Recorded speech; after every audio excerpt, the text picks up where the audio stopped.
Support for The Gaming Outsider is brought to you by Manscaped, who is the best in men's below-the-waist grooming champions of the world. Manscaped offers precision-engineered tools for your family jewels. Manscaped just launched their 4th-generation trimmer, the Lawnmower 4.0. You heard that right, the 4.0. Join over 2 million men worldwide who trust Manscaped with this exclusive offer for you. 20% off and free worldwide shipping with the code THEGOCAST at manscaped.com. Hey there, Gaming Outsiders. Welcome to episode 372. My name is Stemage, and this week Scott and Alyssa invited me to talk about mini-games and which ones were most memorable to us and our listeners. In news, the Xbox turns 20 years old this week, and they have some crazy announcement to coincide with the anniversary. And Elder Scrolls 6 looks like it might be a Microsoft exclusive. New games discussed include Forza Horizon 5, Mario Party All-Stars, Unpacking, and Hermitage Strange Case Files. Hope you all hang around, because we're going downtown. This is The Gaming Outsider. Greetings, programs, and welcome to episode 372 of The Gaming Outsider, a video game podcast with a focus on our incredible community. Today is Monday, it's not Monday, it's Tuesday, November 16th. I'm your host, Scott Clark, and joining me are my friends, Miss Alyssa White. Alyssa, how are you doing? I'm doing good, Scott. How are you doing on this fine Tuesday? I'm doing all right. It is Tuesday. It's not Monday. We normally record on Monday, and I would Ron Burgundied the crap out of that line. It so feels I apologize. like a Monday. This recording was supposed to be done last night. Zach was here with CB and Alyssa, and we had some severe technical difficulties that kept us from being able to record last night. And then CB had to work today, and now Zach's not feeling well. So it is Alyssa and I. Alyssa, have you and I done a podcast, just the two of us, ever? I don't think so. I don't think so. Well, that's too bad because it's not going to happen because we have a very special guest joining us this week. My good friend and the contributor to the podcast with the music, Mr. Grant Henry. How you doing, man? I'm good. Man, if it's easier to pretend that it's Monday, I'll do it for you. Whatever. We can just pretend. I never want to pretend it's Monday whatsoever. Okay. No. So I feel like I didn't give you enough of an introduction because not only do you, like, the most important thing you've ever done is the music for this podcast. No, you've done a lot more things than that. He is behind the band Stemage, which Stemage, which is it's hard to spell very quickly, by the way, because I read it every week at the end of the episode. I'm like, Stemage. You do good. You do real good. I appreciate it. Yeah. But the band Stemage, he's also behind Metroid Metal, and he's also contributed his work to numerous video games. We talked about Runner 3 back in the day, that you had a level that you did the music for on that game. But part of the reason I wanted to have you here today is you actually provided the music, all of the audio, for a game that is now out. Why don't you share everybody what this is, because I'm very excited to hear about this. Yeah, this game is called, I did all the sound and music for this game it's called Hextech Mayhem, a League of Legends story. So all right. Most people are familiar with League of Legends. The story is that Riot has sort of built this team they're calling Riot Forge. And Riot Forge, there are a lot of champions in League of Legends. They've been adding to the roster for years. And what they've started doing is reaching out to indie developers to make sort of spin-off games based on their champions. So, they reached out to Choice Provisions, who I've been doing work with for a while, and said, hey, you guys do really cool stuff with music and music-focused games. It'd be cool to do something together. So we got to talk about what that looks like, and we ended up picking this little character called Ziggs, who is a sort of a cartoonish character anyway, and so it fits perfectly with our aesthetic. I got to write this cool music that serenades him as he throws bombs and bounces around the city. He's kind of an explosive little dude, and nice. It's a music game where I would say it's a cross between a runner that you might expect to see from Choice Provisions or other companies the last few years, but it's got a little more of like a Guitar Hero tilt to it. It's not about jumping and collecting things in beat. It's about hitting the buttons with the instruments and the drums and the melody. So you'll play a level and you'll see little markers and prompts to do certain things, but there are all these cues in the music and in the environment for extra times you can jump and throw and slam and do stuff. And if you sync up with the music, if you learn the music of the level and really pay attention to the environment, that is how you perfect a level, essentially. And you are in sync with the music 100%. The music and the design team work together super closely. So every kick drum is attached to a jump. Every snare drum is attached to a slam. it's all absolute lockstep between music and the level design, the platforming design. It sounds so cool in a game I need to play like immediately. I never heard of it until I saw your tweet on when it first got announced, and I watched the trailer. And just to kind of describe it for our listeners who may not have seen the trailer, I'll try to link it in the show notes, or I'll have Nate link it in our show notes.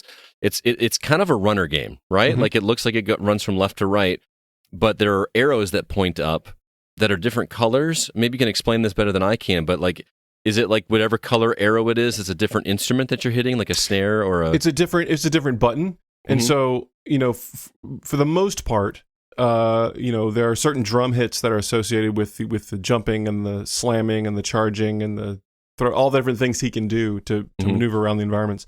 And so it's kind of like, it's like Guitar Hero in the sense that if you watch the treadmill coming toward you, whenever the little colored marker crosses the line, you're supposed to hit a button then. So it follows that pattern, but it's like in the form of a platformer in a way. So if you hit all the prompts, you're throwing bombs at the right time, you're blowing wardens up, you're exploding all the Hextech environmental obstacles and just sort of wreaking havoc through Piltover, which is where League of Legends takes place. That sounds amazing. I feel like it would be difficult to play it in the sense of I want to watch everything that's happening because of hitting the notes correctly instead of paying attention to the next note. Yeah, it's a lot. There are these. So our designer Cribble. He's incredible, and he's designed these little Rune Goldbergian events, these little sequences that go off when you might blow something up and it sets off a chain reaction that'll knock some bottle rockets off that'll fly and hit something else. So if you're really doing well, it's insanity. Like it's complete visual insanity, and you may miss some stuff because you are paying attention to trying to perform well. But it's like the guys, there's a little like a developer diary earlier on the Riot Forge YouTube channel, and the guys had mentioned that, here, this is the level, people are listening to this, I'm putting my hand in the air near my face. Here's the level of like too much explosion, right? Too much, like you can't really see what's going on. We want to be just below that. Like when you're doing the best you could possibly be, we want it to feel like fever pitch, but not to the point that you can't perform because you can't see what you're doing. You know what I mean? Right. So we think we hit it pretty close. It's an easy game to do what we'd call the critical path, just to hit the prompts that are there.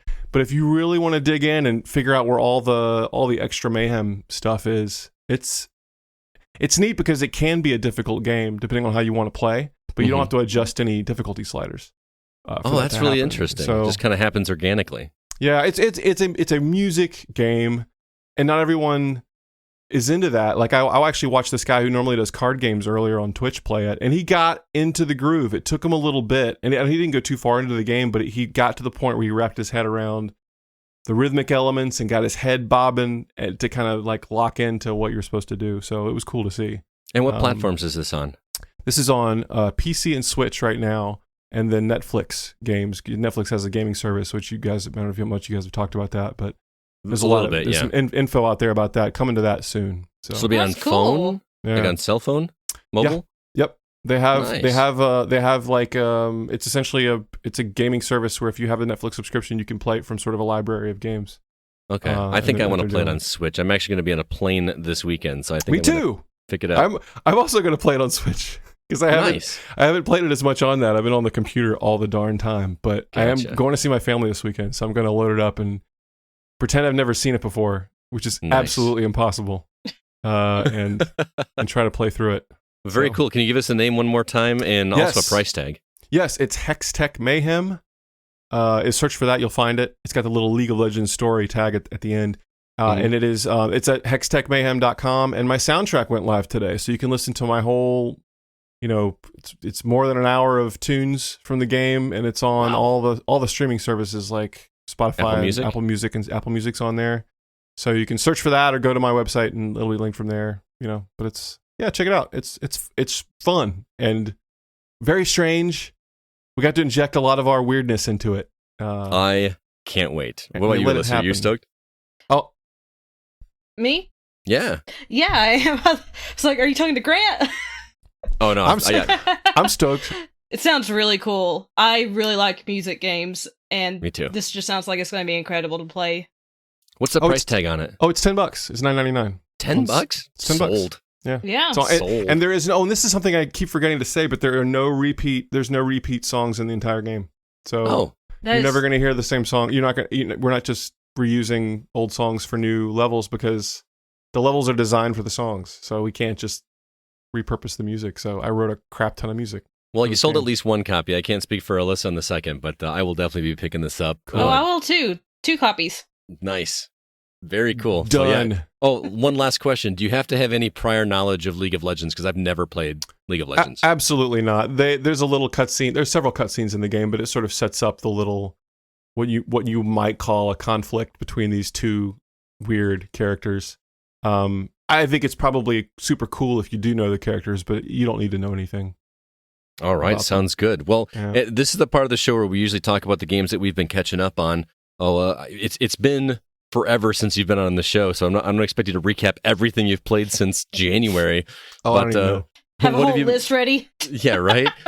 What have you been playing lately that you've been catching up on? Well, we mentioned this. We talked about this earlier, but I sort of had to take a break from gaming entirely just to finish this project. It got really intense, with getting all this done. So I got to the timing of that. It really lightened up at the time that Metroid Dread came out. I was a week late starting it, so I kind of I blacklisted it on all my news feeds. I just kind of got out of social media and just went dark. And then I did just finish completely 100% knocking out Metroid Dread. So wait, you 100%? You collected everything? I got everything all done. Oh wow! How hard was it to do that? I will say that there were some of the I don't know how much extra stuff you guys have done, but there's what you might call like Shine Spark puzzles. Like yes. where you have to kind of figure out what in the world they want you to do with the environment to be able to trigger your Shine Spark. That's really the only difficult part of actually getting that stuff. Because man, you're pretty powerful by the end of this game. It's not too difficult getting from place to place, but figuring out what to do was a doozy. And I will proudly say I looked up probably 2 or 3 of them because I was and I would never have figured them out. There was the only real difficult one I figured, and maybe this isn't even that difficult. It was one where you had to Shine Spark or whatever that mechanic is called as a morph ball, and bomb like on the way across or something to make a shaft go up. Yes, and then you had to. Yeah, that one was because then I think you had to, or you had to shoot across and then morph ball back and then up once you were lined up with that. I don't know. It was something crazy like that. It took me several tries to do. There are 2 mechanics in the game that they do not tell you, involving running fast.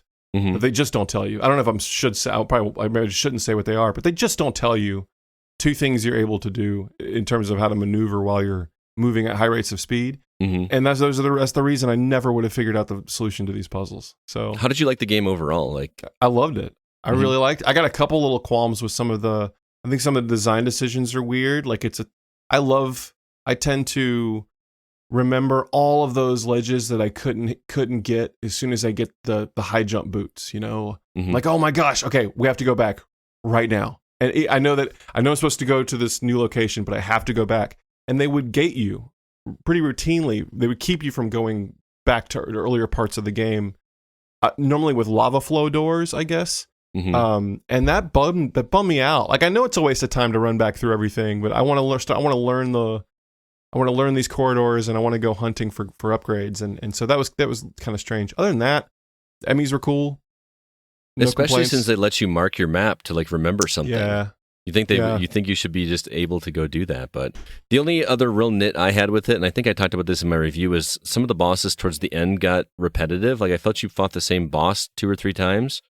Yeah, you do that with a couple different ones. You do that with there are a couple different mini bossish characters that is that what you're talking about? Yeah. Like it just feels like the exact same fight, just not any harder or easier. And like they upped the ante the one time where that one mini boss, now there's 2 of them, and then the next time there's 2 of them again. And like, really, I mean, it was cool the first time, but I don't know.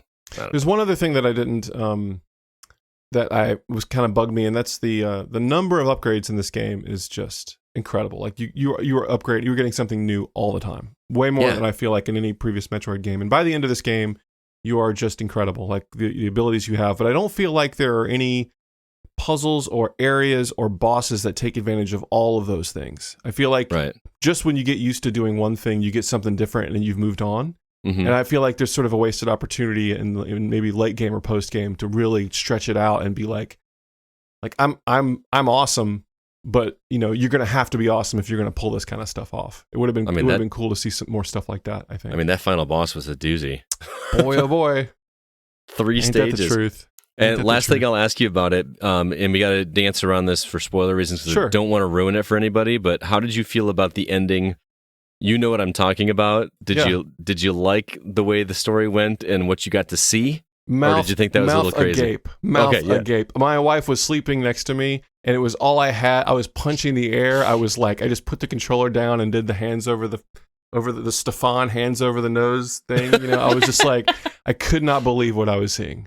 I was absolute catharsis, and I'm like was wondering what they would have to do in this game to wow me, and I absolutely did it. I don't know if everybody likes it. I don't really care. I loved it. I liked it. I liked it, and I thought the design of what they did looked really cool. Yeah, it was great. That to me would have made it worth it to go through and 100% it just to be able to have that along for the ride, if you know what I'm saying. And I apologize, Alyssa, I'm dancing around this because I don't want to ruin the experience for someone that hasn't got there. Absolutely. Oh, I haven't played it, so I'm just like, okay. Yeah. But unfortunately, we purchased the game, for a giveaway, so I had to beat it as quickly as possible, then ship it to the winner. So I didn't get to go back and 100% it, but I would like to at some point. So it doesn't take that long once you really if that's all you're doing, you move so quickly through that game, and you forget how fast you move until you're going back and you're just cleaning house, and you just smoke through that game. You are a ninja, and it wouldn't take you that much longer to. I think my total was maybe 12 and a half hours for 100%. Oh wow, for 100%. I was like 9 hours just to beat the game, so that's I guess it wouldn't. I was like 9.5 to beat it, and then it only took another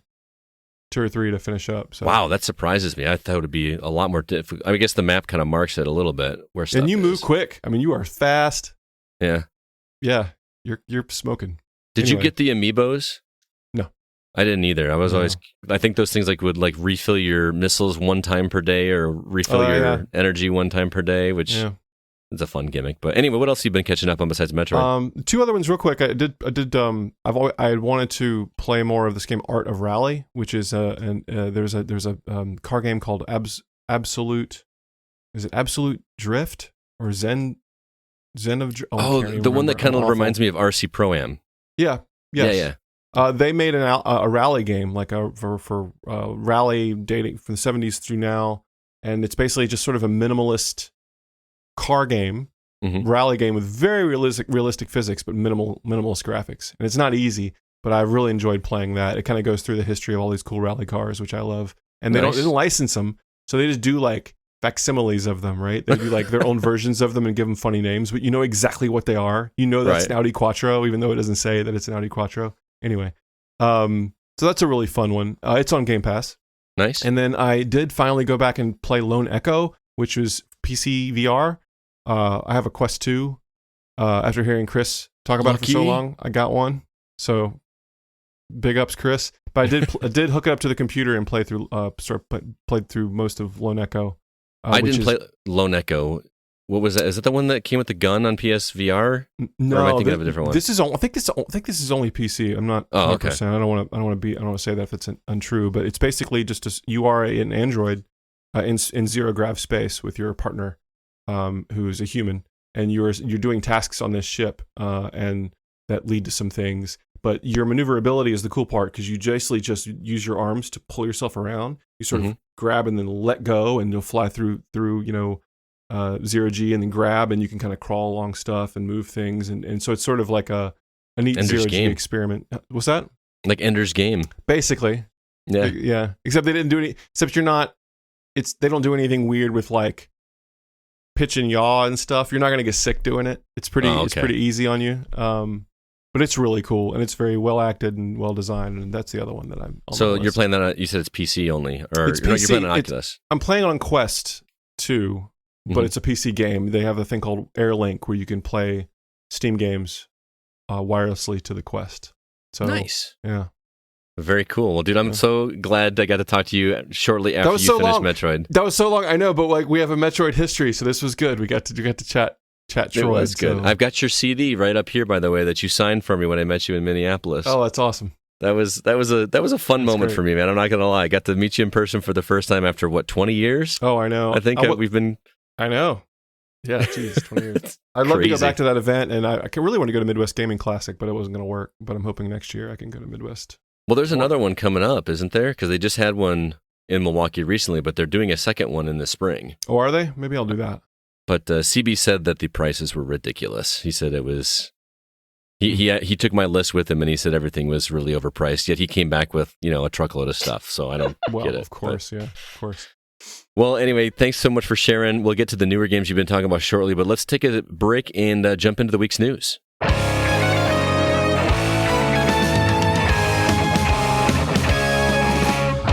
All right, new trailers to talk about. First off, a game called Super UFO Fighter on Switch and PC releases on January 13th. It looks hilarious.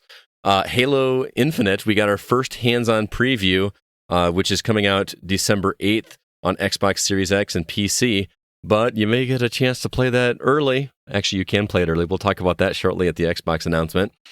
We got the exclusive reveal trailer for Marvel's Avengers Spider-Man, which is coming to PS4 and PS5 on November 30th. Also, a game called Lies of P, coming to PS5, Series X and S, and PC, but that one's not coming until 2023. And other news, Ubisoft's most senior creative has left Ubisoft officially. He was behind Far Cry 3, so that's kind of a big deal. Q Games has re-secured the rights to the Tomorrow Children. Also, the Fight Night franchise is making a comeback. And, boy, there's lots to talk about this week. The Grand Theft Auto trilogy has had a rough launch. We did have the Xbox 20th anniversary event. And lastly, Elder Scrolls 6 will kind of officially be exclusive to Microsoft. So there's a lot of stories to talk about this week. But Grant, you are our guest man. Which story would you like to talk about? Oh, let's talk about the Halo Infinite. Well, unless that's a different. That's the new trailer. Well, yeah, you can talk about that on Xbox. That was a part of the anniversary event, right? Absolutely. That was the showcase. It's all relevant to me because I'm a new Xbox guy, and I haven't played a Halo since what was before Reach? ODST, yeah. That was my last Halo, and I kind of want to play it again. Like, I used to really enjoy how those games felt, but I just haven't had an Xbox to play that game on. So that well, if you want to play co-op, man, let me know. I got the Master Chief Collection. We could absolutely team up. That'd be fun. Do that. It would be a blast, and I love it. And I'm gonna have to go get Ridge Racer 6 because it is now supported. It now has upscaling and HDR and 120 frames per second. So that's exciting as a part of the back compat update. Well, yeah, that's the big announcement from this thing, right? Yeah. Because Microsoft said long time ago that the backwards compatibility games that they had available was going to be it. They weren't going to do anymore. They weren't going to put any more resources into bringing this back. And lo and behold, 76 new games. And we say new games. These aren't new games. These are older games that are now being available on modern consoles are coming to the backwards compatibility program. That's nuts. Now, did you look at the list, Alyssa? I have seen the list, and the funny thing is, Zach made this statement on Twitter, but I saw so many people post about being excited to play 50 Cent Blood on the Sand. I was finally one of them. And Zach's like, why is everyone declaring their love for this game now? Or something to that effect on Twitter. Have you played it? I have not played it, but I kept seeing people just be so excited about it. I'm like, do I need to play this game? You do. It's co-op. Have you played it, Grant? No. You got to find it. If it's not available digitally, you can probably find it for like $7 in a mom and pop shop somewhere. It is the most ridiculous game. It's so dumb, but it's actually a competent shooter. But you play as 50 Cent and his rapper buddies that go around, saving the world. And it's just like with 50 Cent rap music in the background, and they just say ridiculous things to each other, like, "Yo, 50, toss me one of them grenades." It's just like just for the entire game. It's glorious to play, and now that it's backwards compat, you got to give it a shot. Maybe we need to do a Patreon episode on that. Like if Alyssa, that would be a break the seal for you, I assume. Oh, that'd be great. I'm assuming he voices himself. Oh yeah, it's actually 50 Cent or 50 Cent. I'm sorry. 50 Cent. So it makes me think of South Park when it's pronounced that way, though. If you get what I'm saying, the Loch Ness Monster, all that Yeah. I have such a void when it comes to South Park. I've seen just like a handful of episodes, so like all the references Tree I Fitty don't know. joke. Tree Fitty? Yeah. Tree Fitty.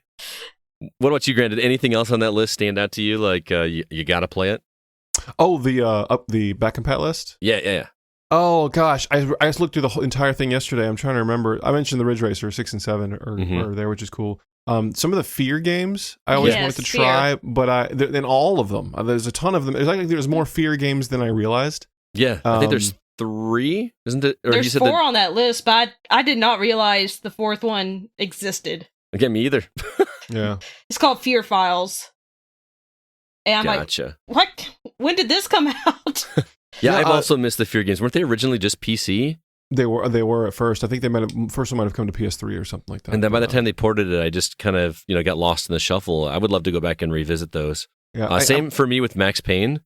I've never played the first 2, but I've played the 3rd one, and I just thought it was okay. So like I never felt compelled to go back. But Max Payne 2 is like at the top of, or near the top of Zach's list of all-time favorite games. So I feel like I kind of got to check those out.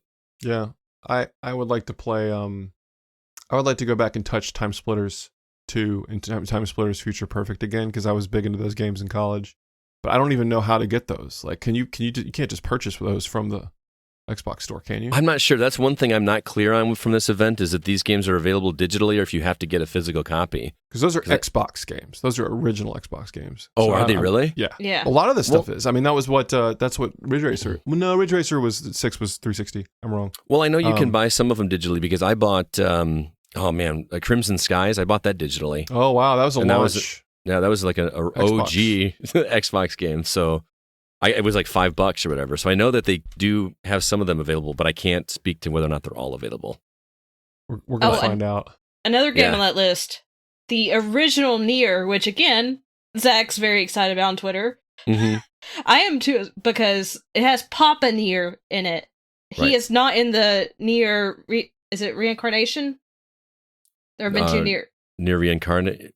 Boy, you're asking. Zach is cursing our name right now. Near Replicant. Near Replicant. There we go. I think it Incarnation, the mobile game? Oh God, no! Zach's gonna be so mad at me. He's gonna kick you off the show, Alyssa. I'm supposed to be a Nier fan. I got the names mixed up. But anyway, Near Replicant. Papa Nier was not in it, but Papa Nier is great, and he is in the original Nier that is now on this back compat list. So yeah. Yeah, I mean, part of me wants to be surprised by that, because it was obscure at release, but now with the success of Nier Automata and then Nier Replicant, that just seems like a no-brainer for that to happen. So forgive me, Zach. We'll see when he gets back. You can buy Time Splitters 2 on Xbox Series X. What is it? A mere $9.99. So that'll come down for anyone that will. I don't know. I mean, now it's actually available to play. Maybe it won't. I don't know. Yeah, but Black Friday's coming up. There's going to be some kind of. Oh yeah. There should be. Yes, there should be like bundles of old games to celebrate this thing they're for doing. Real. That'd be That'd take be cool. your pick of pick 5 games from the list for $40 or something like that. I'll take Oddworld, Bunches Odyssey, Skate 2, and Mini Ninjas. There you go. Please. There you go. $15. I don't know.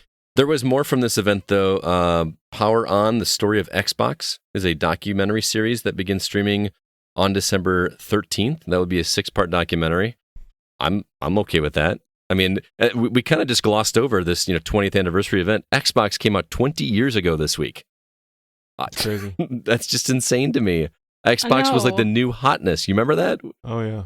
Yep. I bought my Xbox on eBay. My original Xbox I bought on eBay. Oh, wow. And that was back when I, had no qualms. I actually had mine modded. So I got, I'm admitting this. Mine was modded, and I had remember those memberships they had at Blockbuster where you could, it was called a Game Pass, I believe, where you could rent a game and then take it home, play it, and then bring it back and swap it out, whenever you wanted to for $20 a month or whatever. And I did that, and I just burned as many games onto that Xbox as I could, and never played them. Seriously, just stored them and never played them. Yeah, exactly.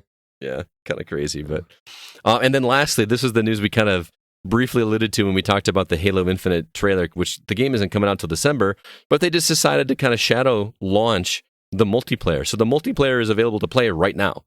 I think somebody leaked it, so people knew it was coming, but wow, what a cool surprise to do on the anniversary for the 20th Xbox. So yeah, it's pretty cool. Good call. Exciting. That was a very, very fun day. And man, kudos to Xbox. They've, when they kind of came out of the Xbox 360 era with a little bit bigger head on their shoulders than they thought they should have had, and they recovered nicely. They're doing quite well. Yeah. So I feel like they're taking better care of their fans than Sony is. Maybe that's just a weird opinion, but no, it's not, because you're a Sony fanboy like Zach is, and Zach is saying the same thing pretty much on this show. So okay. yeah. And I usually gravitate towards Microsoft. I've said this in the show multiple times, but I love both consoles. Sure. I play both of them basically for exclusives, and then I play everything else that's cross-platform on Xbox just because I like achievements. So if you call me a fanboy, that's fine, whatever. But I'll cheer for whichever one. I cheer for the underdog, and Microsoft has been the underdog for a few years now, and it's exciting to see the underdog come back and be on top for a little bit. So it'll all switch next time around anyway, right? Yeah, it's weird. Yeah. in the next cycle. So, Alyssa, what story did you want to talk about? Let's see. Let's talk about Elder Scrolls 6. All right. Are you a Elder Scrolls fan? I've only played Skyrim, but I Same. put over 200 hours into it before I quit. Yeah. I completed the main story, did so many side quests, and now I was like, these are never ending. It's over 200 hours already. I need to stop. Yeah. I joined like all 5 groups I believe you could join in the game. Mm-hmm. Like guilds or whatever? Guilds, yeah. I played this on PS3, so it's been a while. Yeah. But I loved it, so I am looking forward to 6, whatever that's going to be called. Which is funny, because all we've seen of that game is literally a title screen, which is probably even like a teaser title screen at this point. Remember they did that at E3 like 2 or 3 years ago? And they did say that... why can't I speak? Skyrim Grandma? What? Skyrim Grandma? Yeah, there's this woman that plays Skyrim on YouTube. They're putting her in the game as a character. Are they? Oh, is it the Food for Dogs lady? I'm not sure. I know her name is Shirley, but she's got a name. That's really cool. I can't remember it, but it's really cool of them to put her in the game as, I think she's going to be an NPC, but... I do remember that. She's like an 80-year-old woman or something that plays Skyrim, right? Yeah. Yeah, that's pretty cool that she's going to be in there. That's pretty sweet. So, but here's the crazy thing about Elder Scrolls 6 is, okay, I got a couple things to say about this. I don't like it when games go exclusive to one platform, and that's coming from a guy that tends to favor Microsoft. I don't like people being locked out. I just don't like it. I mean, I'm kind of torn because I like Microsoft getting something in the win column, but I don't like Microsoft getting a win that's going to exclude Sony players from playing a huge franchise like this. Yeah, I mean, there's so many fans of this franchise over PlayStation, and I think Skyrim's on Switch. So, I mean, everyone on these platforms that does not have an Xbox or a PC, I'm assuming it'll be on PC as well. Right. Well, that's been the joke about Skyrim, right? Is that like it's available on anything. They even made fun of themselves in that commercial where it was like on a refrigerator or on Alexa. Remember that? Where like you use a healing potion, and I don't know. And now it's only going to be available on Xbox and PC, which is just what a world that we live in. It's a power play. Think about that. What was there? Some baseball game recently that was a Sony Studios game that came out on Xbox. Was it MLB The Show? Yeah. Okay. Yeah. So Skyrim, MLB The Show. It probably makes sense. MLB The Show is not a system seller, so they're just putting it on all the systems they can. For this, I figure they're thinking about it one of two ways. They either publish it everywhere and make money. So you turn on your PS5 and you see a Microsoft Studios logo on top, and this time instead. So they either do that or they decide that they sell enough systems to make it worth the purchase for buying this company. They basically decided that is the smarter move, and I assume it's just because it is so big, right? It's big enough to. It's just like GTA's moved around so much over the years and finally landed on everything, but it's weird. I think we're used to seeing games come out on everything later, and this is completely backwards, right? This used to come out on everything, and now it's just getting like absorbed right back into a company, and it's just strange to see. It's a bummer, but I can understand why they would want to get their money's worth. You know? Well, yeah. I mean, that's like why. I mean, that was a huge purchase. Yeah. That was a huge purchase. Yeah. And, like, didn't we compare it to the Star Wars franchise? And it was a lot more money than buying Star Wars, wasn't it? I can't remember. I believe Disney bought Lucasfilm for $4 billion. Okay, so Microsoft did not spend that much, did they? We're terrible journalists at this point. I brought this up out of nowhere. I mean, like it. I don't remember what the number was. I might have even been on the show when we talked about this.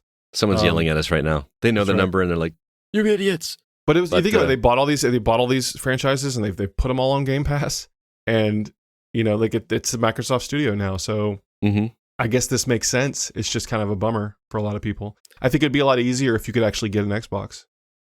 You know? That's true. Although I'd say it's a lot harder to get a PS5 still. You can get luckier with Xbox. But I do want to clarify, too, this is not like officially official, but I want to read to you what Phil Spencer said in reference to Elder Scrolls 6, and I'm going to quote him right now. But in order to be on Xbox, I want us to be able to bring the full, complete package of what we have. And that would be true when I think about Elder Scrolls 6. That would be true when I think about any of our franchises. So again, he's not directly saying it, but it sounds like it's going to be that way.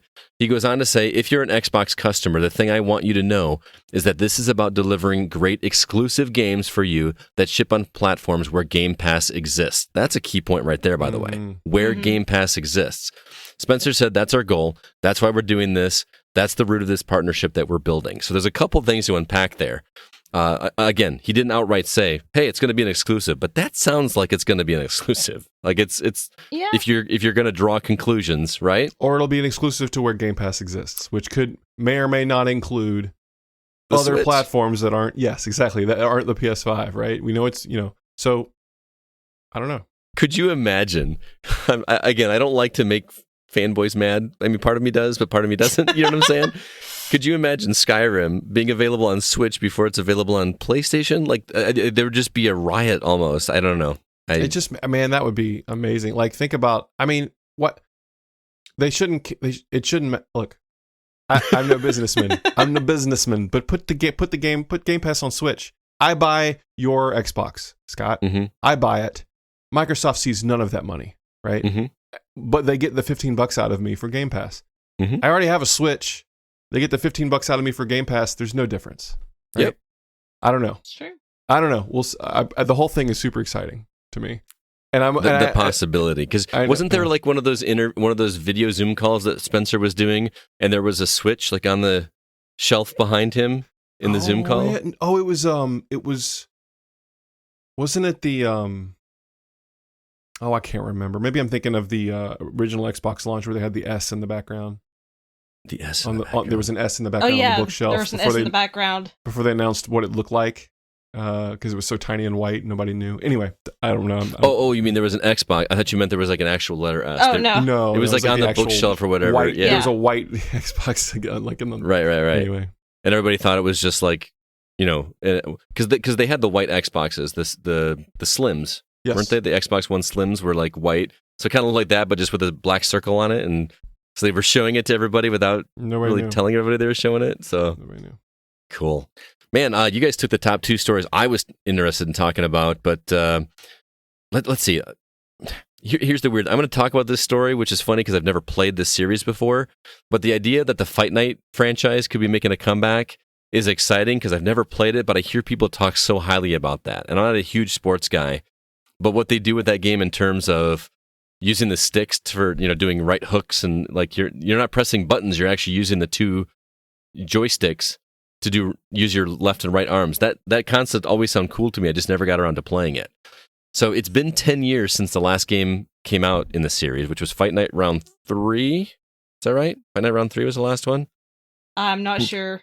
Never played The look on both of your faces tells me that neither of you have played this series either. Well, I played the first one. I did play the first one. It was shown to me by a buddy because the graphics were incredible. That was like one of those things where they didn't show a lot of environment, so they could really focus on the sweaty dudes. You know, the sweaty dude shoulders. Man, they did sweaty dude shoulder tech was killer. So they better have sweaty dude shoulder tech in this new one. Sweaty dude shoulder tech. Is that what they're going to call it? I hope so. That's the official name. Fright Night 4, sweaty dude shoulder tech. Yes. It's going to be a long time, though. It's still very early because EA is focusing on UFC 5 right now. So we don't even, I mean, this is just more or less like, hey, it's happening. That's all we know, which is fine. But I'm excited for people that love that series, because anybody that I talk to that's ever played that series speaks incredibly highly of it. And I've been kind of shocked that we haven't seen anything out of that series in a decade. So again, it could be another 5 years before it releases, but it's for sure happening. So, okay, well, it's time to move on. Is there anything else you guys want to mention before we get on to the new games? Or should I just go ahead and move on? Yeah? Let's go ahead and move on. Well, I would like to remind everybody, before we get to the new games, that we are an independently funded podcast, which means we do pay for our podcast hosting services, website, all that on our own. No, that's not true. Not all on our own. We do it with contributions from you guys through our Patreon. This is a place where fans can contribute monthly to help offset those costs of production, as well as give us an opportunity to give back to the community. And if you'd like to help out, you can do so at patreon.com/thegocast. If you contribute at the $3 level, we give you an additional bonus episode each month. If you contribute at the $5 level, we give you 2 bonus episodes each month, and lots of really interesting episodes to talk about. Currently, our newest episodes are my first Pokemon game, which is an interesting listen because I was not a fan of the Pokemon games as people that grew up with Pokemon, so I made a lot of enemies on that episode. But you might want to check it out. I played Fire Red for the first time. And also, CB sat down with me to talk about some of the fraud that's going on with the video game collectors market. So be sure to check that out. Also, very soon upcoming is our Legacy of Metroid. Zach and I sat down and talked about the Metroid series from start to finish, what we loved about it, what we didn't like about it. Grant may have come up a little bit on that one. You'll have to listen to find out. Can't wait to hear it.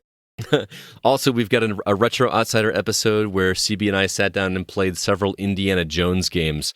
That was a ton of fun. There's one fantastic game that I had never played before that is a must play. You're going to have to check out that episode to find out which one. I'm really excited about that one, actually. I've played 2 Indiana Jones games, and I don't even remember which one what they were on. But they were probably terrible. There was one for Nintendo. Yeah, if it was on Nintendo, it was awful. Okay, yeah. And then there was another one, but I don't remember what it was on. I remember it being better. But I'm interested. I'll to check that out. Very cool. And the last one upcoming is Zach and I watched the Super Mario Brothers movie in preparation for the new one that's coming out, the animated one. We sat down and watched that movie and decided to chat about that. Oh boy, I wish I could have that hour and a half back. But that movie did not age well. I mean, it wasn't great to begin with, but it got worse as I got older. But anyway, if any of those episodes sound interesting to you, be sure to check out our Patreon. Again, it's patreon.com/thegocast. We really do appreciate it. And it allows us to, like I said, give giveaways to you guys. I gave away a copy of Metroid Dread. This month, we gave away a copy of Far Cry 6 on PS5. So lots of opportunities for you to win some extra games and help support us over here at The Gaming Outsider. Let's jump now into the games that we've actually been playing on the new market.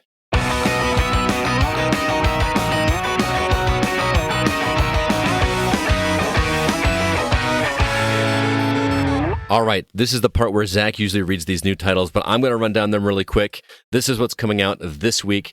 First off, Sherlock Holmes Chapter 1 is coming to PS5, Series X and S, Xbox One and PC on November 16th, if you are a fan of mysteries. Surviving the Aftermath on PS4, Xbox One, Switch, and PC November 16th. The Wild at Heart on PS4 on November 16th. Grow, Song of the Evertree on PS4, Xbox One, Switch, PC on November 16th. The Smurfs Mission Vileaf, or Valeef, I don't know. The Smurfs are still relevant? I didn't know that was a thing. PS4, Xbox One, Switch, November 16th. Marsupilami, Hoob Adventure.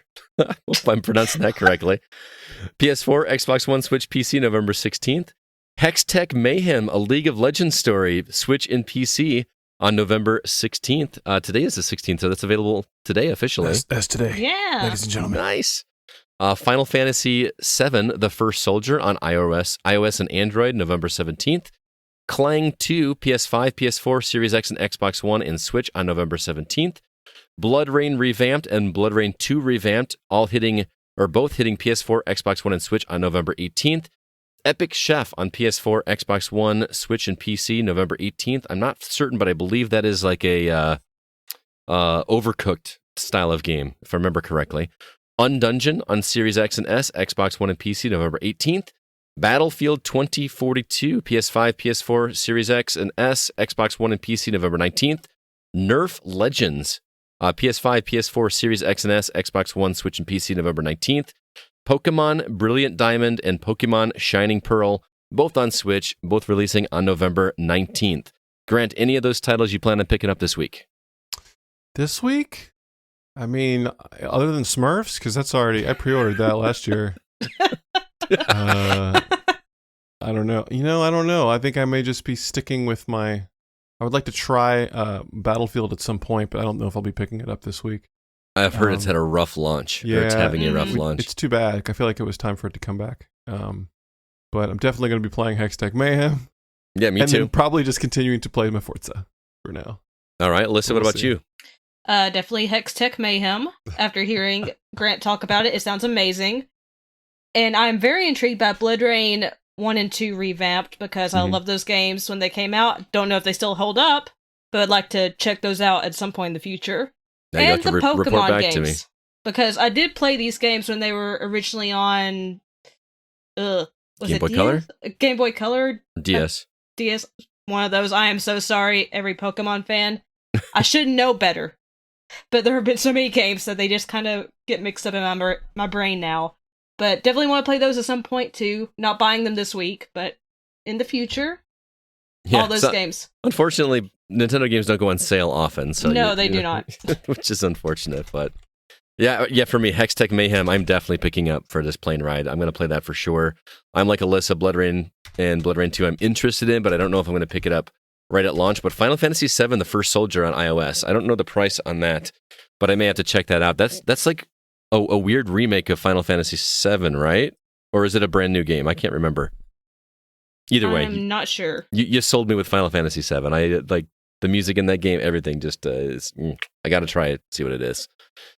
Anyway, let's go ahead and jump into the newer games that we've been playing. Grant, I want to talk to you about Unpacking, a game that you've been playing on Xbox. It's on Game Pass. I didn't know it was on Game Pass. Yeah, I didn't either. I thought I was going to have to go spend hard cash on the Switch or something, but sure enough, it's Xbox Game Pass. Hallelujah. That's amazing. So tell us what this game is, because it sounds something that is a ridiculous concept when you hear what it is, but for some reason I have to play it after watching the trailer. Can you explain to everybody what it is? Yeah, it's essentially there is a sort of indirect narrative about this girl growing up, told by the activity of unpacking boxes at every single place she moves into. So the game starts with unpacking into what looks like a childhood bedroom, perhaps a new one, and moving on into a college dorm, and on through sort of the different every level is like a year. So it starts in 1997, and then it's like 2003, and then it keeps going. And so the mechanic is that you are looking at these rooms from sort of an isometric perspective, and it's just a series of cardboard boxes on the floor. You choose to open a box. You can only pull items out one at a time, and then you look at that item and decide where you want to put it in your room. You set it there. You might turn it. You might open a drawer. You might hang something on a hanger or choose to fold it and put it in the top of the closet or whatever. But it's just about emptying these boxes and sort of organizing your room, which is interesting because I find that, like, I don't know, we moved last year. We bought our first house last year and did what was hopefully the last move for a long time. That's the idea when you buy a house, right? Right. And I'm always reminded of how absolutely terrible the moving process is. It's hard to argue, that it is not. But I really enjoy the idea of like getting the basics out. And it's sort of like, you don't remember what all's in what box, unless you're trying to find something specifically. There is sort of a catharsis in decorating an area with your stuff and sort of seeing it again for the first time in a new location. And that is the idea with this game. It's sort of this kind of chill. It's got like a chiptune acoustic guitar thing going on, and it's just sort of supposed to be a relaxing experience of unpacking these boxes. It eventually will. This is nothing really to spoil here, but it does become somewhat puzzle-ish. You might just have a roommate. You might move into somewhere where someone's already inhabiting and have to figure out how to make your stuff fit there, which may sound like a familiar situation. Maybe you move in with a significant other who isn't the best person in the world. I don't know. I don't know much about these people. I'm just looking at the rooms that they inhabit. So yeah, it's interesting. I think it's kind of all depends on what you're into. I think that there are moments where I did get a little bored. There are moments that in every room where you have unpacked a bunch of stuff and you're just sort of looking around going, what am I going to do with all this crap? And it's easy to just kind of want to not have to deal with it. But finally, and a lot of times there is an item that can only go in one particular place. It's only allowed to go in one place, and it's for narrative reasons, which is interesting. Okay. But it can be frustrating to figure out where that goes. So I think it's surprisingly fun for what it is. And it's worth giving a shot, especially because it's on Game Pass.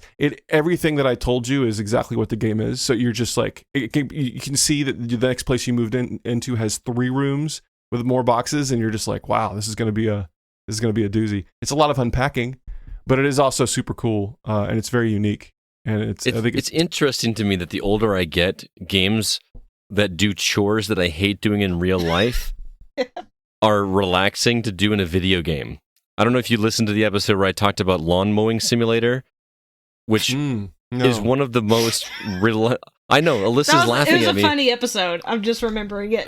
Well, I love mowing my lawn. I'm a weirdo that like takes I put way too much work into my lawn, like mowing it and weed whacking it and fertilizing it and, all this stuff. And being able to do that in a game and actually see growth and you get new lawnmowers and it is so relaxing, just like making those nice, neat lines. And I don't know. And this seems like it kind of scratches that same itch. Yeah, like, it does. It does this thing where it will get... It's like your lawn grows and it gets ugly and you got to take care of it and put it back where it was. This is like a bunch of crap flies out of a box and you got to deal with it. And then once you deal with it, it's very satisfying. It's like getting to that end point it works. I think I have to play it. Now that I know that's on Game Pass, I'm going to have to check it out for a little bit, at least to try it. So that is Unpacking. It is also on PC, but like Grant said, it's on Game Pass. So check that out. Next up, I want to talk to you guys about Forza Horizon 5, which I have downloaded, but I have yet to play just because I have not been able to crack open my Xbox much this week. I'm going to start with Alyssa, because I know you played it just a little bit, but I've heard that the intro to this game totally sells it. Now, I've played Forza Horizon 3 and 4, and I remember the intro as being pretty awesome.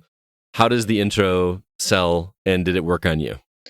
It definitely worked on me. I played Forza Horizon 4, and that's what made me fall in love with the franchise was 4, but this one blew it out of the water to me personally, because as soon as it just started going, I'm like, oh, I'm playing! Just like seamlessly transitions to gameplay? Yeah, it's so beautiful in cinematic, and all of a sudden, you're playing, and it's just, it looks so good. Yeah? Especially on Series X. Incredible. And I can't wait. I mean... the cars handle well. You definitely, pick your favorite from the start and then accrete more favorites. It's just so satisfying. And I'm not a big racing game fan, but I love the Forza Horizon series because they make it very accessible for anyone of any skill set to play it. I mean, you could set it at the easiest difficulty possible. I think I put it on normal because it's still pretty easy on normal. But it's just so relaxing to me for some reason. I love doing these races and the events and the PR stunts and just seeing Mexico in this game. It looks incredible. It's just beautiful so far, and I'm excited to play more of it. I saw some screenshots of the game that I shared with someone on text and said, look at these screenshots. This is from a video game. These are not photographs. And their mouths were like on the floor. Like, there's no way that's from a video game. Grant, how does it look to you? It's shocking. It's really shocking. I tried there's you can pick from performance or quality, and I did quality just to check it out to see what it was like. But for me, racing, especially when you're going really fast, you get some pretty amazing cars in this game. 60 frames is really the way to go for me. Mm-hmm. So I did performance, and but it's just stunning. Like every once in a while, you just got to stop, or my wife will walk by and like look and be like, "That's gorgeous." It's just like I'm just driving in the desert or whatever. I love. I don't know if you've noticed this, Alyssa, but I love getting distracted. There'll be this thing where like all of a sudden I'll have no idea what to do because everything's lit up with a new a new banner on it, and you're just sort of so you just start driving, and you're like, okay, well, I'm going to go to this race over here, and you just start driving that way. But you're like, whoa, there was a billboard over here, and then there's a speed trap here, and there's a danger jump here, and before you realize you're on the other side, you're in some other part of the map because you were just distracted by all the shiny things. Yeah, I had the same problem with Far Cry. But that's kind of like what the game is. It's not meant to it's absolutely not linear. No, and it's just like a big playground with sandbox. Yeah, big sandbox, and it really is just a fun game to be with, I think. Nice. And play however you want. If you're not really into the racing stuff, you can kind of avoid it. Like if you don't like certain kinds of races, if you don't really like the street stuff, you just don't have to really do it. Really. Mm-hmm. Maybe you're doing to finish the story mode. I'm sure you have to do some of that stuff, but you can just kind of do whatever you feel like. That's the beauty of it, especially with it being a Game Pass game. You don't feel obligated to work your way through a game. Just play it, enjoy it, and then put it away. It's a huge file, though. I think it was 115 gig or something to download. It's massive. Yeah, it is. That's nuts. How much of 4 did you play, Alyssa? I didn't play a lot of 4. I played pretty much all of it, I believe. I think I did every single activity, every race. Wow. I didn't play any of the expansions, like the Lego expansion or anything like that, but the main game I did play, I'm pretty sure all the way through. Gotcha. Yeah, I only played a little bit of 4 because it was when I had borrowed a Xbox One. So this is all kind of. I heard some people say it's almost the same game. I don't know. It is very similar. Yeah, I mean, I think a lot of them have kind of been that way. That it's just evolved a little each time, maybe. But I played a lot of the first one, I think, and then I haven't played as much. So it's all very fresh for me, and I'm really. I played a bunch of 4. That was in Australia, right? It was in England. Yep. Which one was in Australia? Which one am I thinking of? I'm not sure. What am I thinking of? One of the ones I didn't play. One of the other 3? It's probably one of the other 3. Yeah, I don't know. I don't remember where the other ones were. Wow. Maybe those games came out quicker than I thought they did, but yeah. I'm looking forward to jumping into that one. So you guys, I mean, it's not like you have to sell me on it. It's on Game Pass. It's on my hard drive right now. So yeah. I do want to talk to you guys about a game I checked out this week. I went over to CB's because, as you guys all know, CB moved into a new house. He's got all his games set up and everything, and I got together with him and Nate to play Mario Party Superstars, which is the latest Mario Party game. Yeah. I love Mario Party back in the day. I think I played Mario Party 4 until I wore that disc out. I played that so much with my friend Mike back in the day.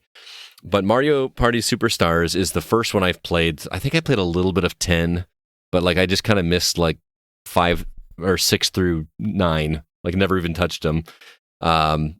This game is instant nostalgia for a couple of reasons. Number one, just playing Mario Party in that formula is just so much fun. The mini games are a little bit more, there's a little bit more to them than a WarioWare game where it's 4-second mini games that you have to figure out in a split second.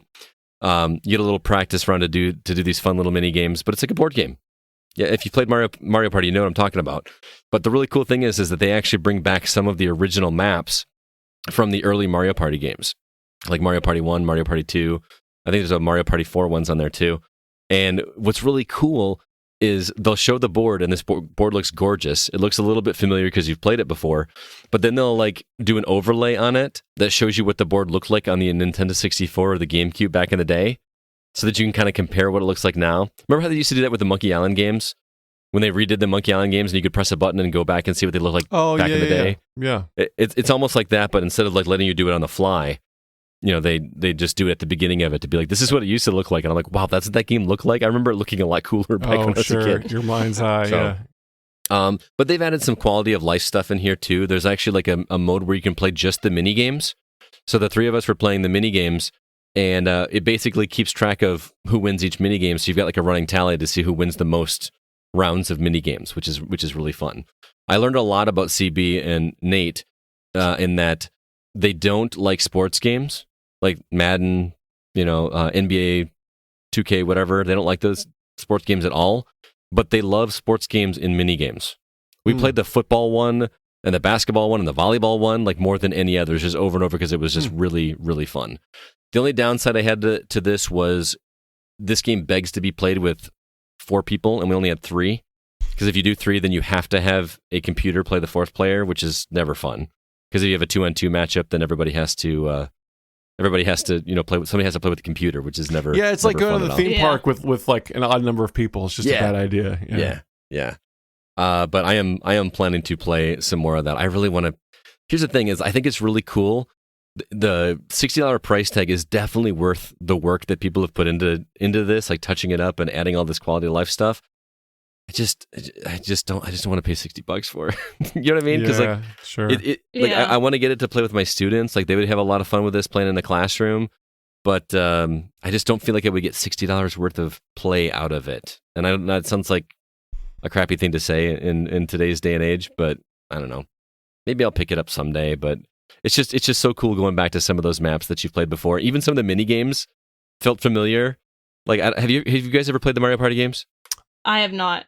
No, I've played a couple, but only briefly, and I don't remember which ones. I think there was one or two on GameCube, and then the one on there was a Wii one. There was, I think 10 was on Wii. Because I remember the wand stuff, but I don't know. It's just a great, like, punch your friend in the shoulder game for screwing you over while you're playing kind of game. Yes. One of the things in the original games that was always kind of crappy was, you could be winning the game. They do the rubber banding thing like they do in Mario Kart. Oh, yeah. Where if somebody's winning, then they give an advantage to the person in the back. And the way they do that in Mario Party is what you're doing is you're trying to collect stars. And they randomly appear on the map, and whoever collects the most stars, which you also have to use coins to purchase, wins the game. And if there's a tie, then tie goes to who has the most coins after the stars.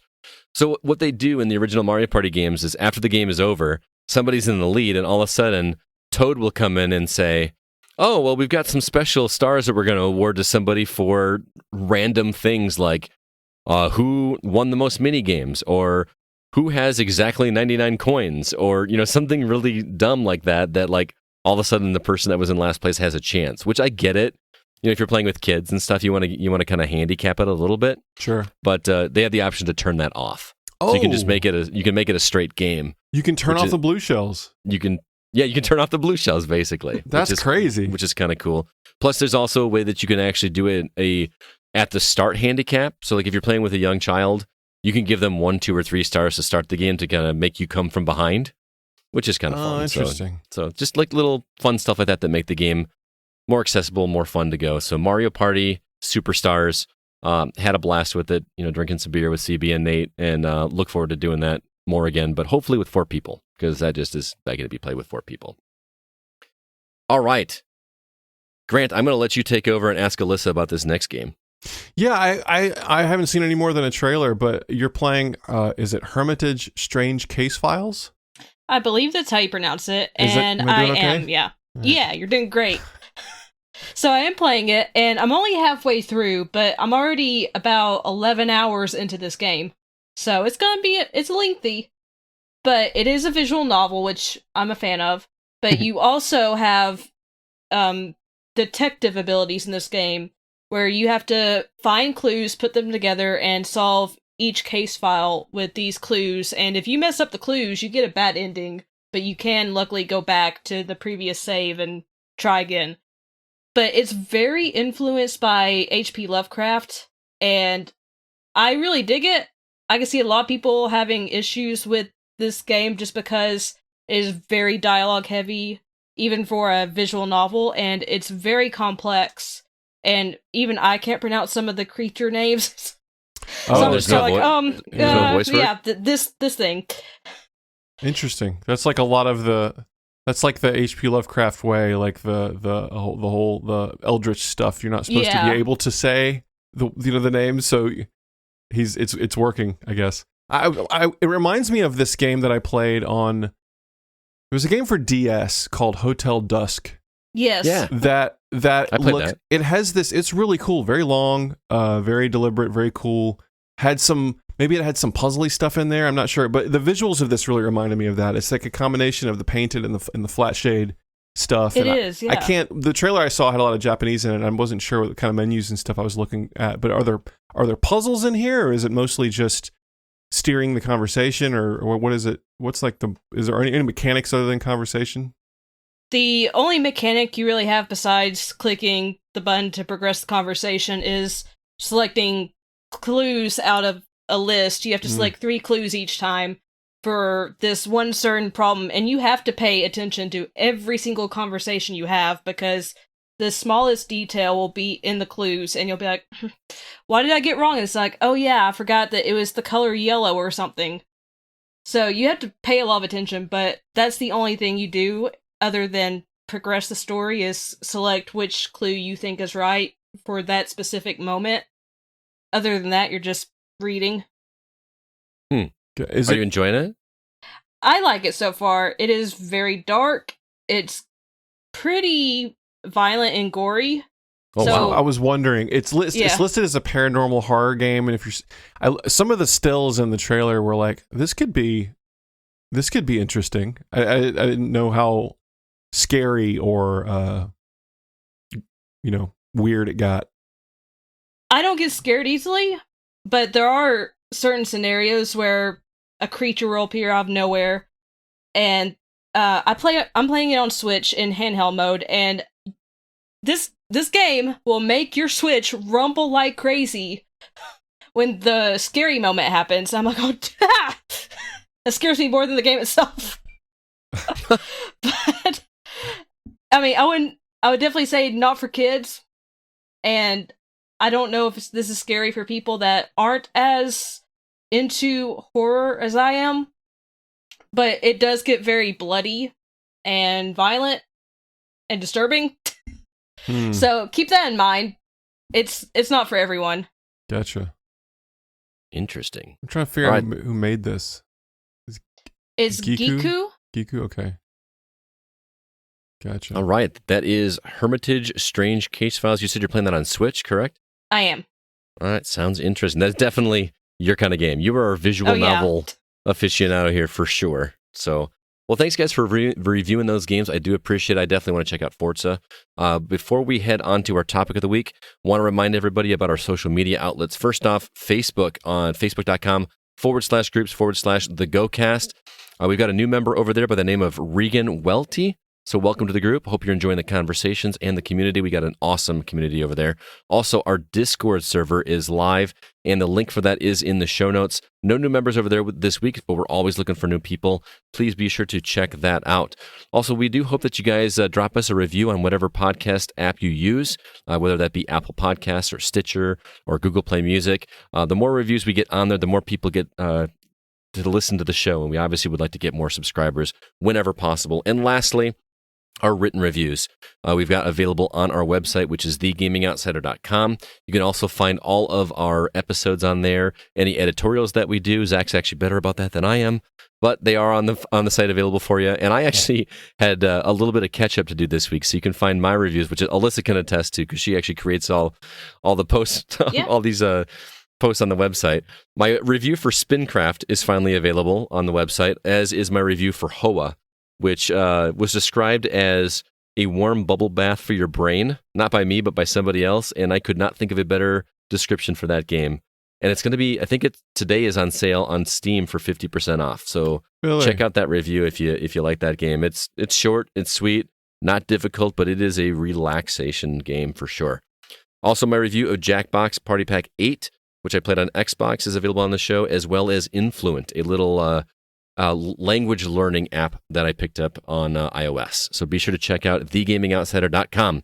And last thing I want to mention before we get to our From the Outside In topic is our sponsor. Once again, this week we are sponsored by Manscaped. And, I hate to say sponsored because whenever you say sponsored, it makes it sound like you're selling out and you're only talking positively about these products because you're being asked to and you're being given products to try them out. But Alyssa, back me up here. When we say that these are quality products, we actually mean it. We love this stuff. You with me? I'm with you. Yeah, I agree. You hear sponsored, you think, oh god, these people are being paid to do this, blah blah blah. No, the products are actually really, really good. Mm-hmm. They're well made. I mean, I'm a woman. These are kind of, hence the name Manscaped. So I can't use everything. But right. You passed off the boxers to somebody else, I think, right? Yeah. But I have used the razor, mm-hmm. and it is very, very efficient, mm-hmm. and I love it. And I received some boxers and a t-shirt. Both are extremely comfortable, mm-hmm. and yeah, they're great. They're great to relax in. It's lovely, and Got a travel bag, which very durable, love it. They're high quality products, and They are really good. they're worth checking out. I agree, and like Alyssa said, the trimmers are great. Zach says all the time on the show here that they don't tug and pull like some other stuff that I've used in the past. They're just very nice. I keep expecting myself to hurt myself while I'm using it, and I just never do. And it's awesome. I love it. There's deodorant that we've got that I think I probably use a little bit more than you do, Alyssa, for obvious reasons. But there's some toner. I even got some the nose and ear trimmers, which, those of you that are listening are younger, don't have to deal with it. But my age, you got to start taking care of that kind of stuff. And Manscaped makes it so much easier to do this kind of stuff. I use these products daily. They're very handy, very sleek to use. The razor even has a little light on it, which is great. It does, yeah. And Grant, I know that you're not. This isn't a sponsor that you're dealing with, but you've used these products in the past, right? Yeah, I have this. I believe I have version 2, which they're up to version 4 of. Is it the lawnmower? Yeah, the lawnmower 4.0 is what we've got. I have the 2, and it's been great. It's like I feel like I've gone through similar trimmers over the years that either they use cheap rubber, so they age all sticky and weird. The batteries don't keep charge anymore, like for whatever reason, or they hurt, they pull hair. And this is the first one that I've just thoroughly enjoyed and kind of considered upgrading just because I'm interested to know what they've done. Very cool. So I've enjoyed their Mark II for years, and it's still going strong, if that tells you anything. So nice. Well, it's funny you mentioned that, Grant, because if you are looking to upgrade, we can actually hook you up. Oh. We have we can get you 20% off anything at manscaped.com and free shipping, which includes worldwide shipping. All you got to do is head to manscaped.com and use the promo code THEGOCAST, THEGOCAST. Like I said, it'll get you 20% off and free shipping, and it helps to support the Gaming Outsider, which if you're listening, hopefully you'll love. So be sure to check that out, and hope to hear from you. We've actually had some of our listeners write in on our Facebook page and say that they liked it so much that they bought like a year's supply worth of stuff. So awesome. Be sure to check it out. Let's go ahead now and jump to our From the Outside In topic.